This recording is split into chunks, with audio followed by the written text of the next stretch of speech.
почна да гради кат без дозвола со решение само за реконструкција на покрив. Советникот и заменик градоначалник на Прилеп Диме Бозовски на деловниот објект во центарот на градот сакал нелегално да догради уште еден спрат.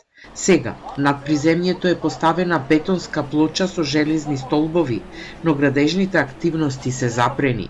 Основното јавно обвинителство истражува дали постои кривична одговорност за дивоградбата, а Општинскиот инспекторат веќе издаде решение за нејзино отстранување.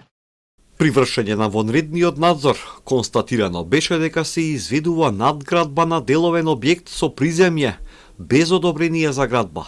Врз основа на констатираната состојба, овластениот градежен инспектор ќе преземе мерки за отстранување. Инспекцијскиот надзор е спроведен на 8 април, истиот ден кога Телма достави прашања до општината преку слободен пристап до информации. Бозовски претходно не одговараше на повиците. Пред повеќе од еден месец се огласи единствено на социјалните мрежи.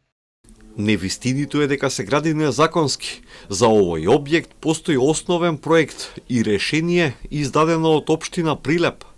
Тој и сега молчи, но граѓаните се гласни. Велат функционерите треба да бидат пример, а не дел од урбанистичкиот хаос. Ние мора да го почитуваме законот и знаат кај ќе појдеме ние. А тие не одат, тие се гордеат уште. Да градат кај сакат? Се и градат и крадат. Не бе оправдано. И секој функционер си е тера негота.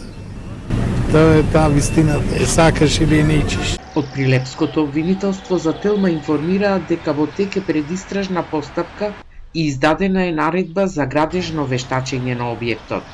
Токму овде, во центарот на Прилеп, заменик градоначалникот Диме Бозовски, наместо да реконструира покрив, започнал нелегално да доградува кат на овој објект. Инспекцијата донесе решение за отстранување. На потек се институциите да покажат дали законите важат подеднакво за сите.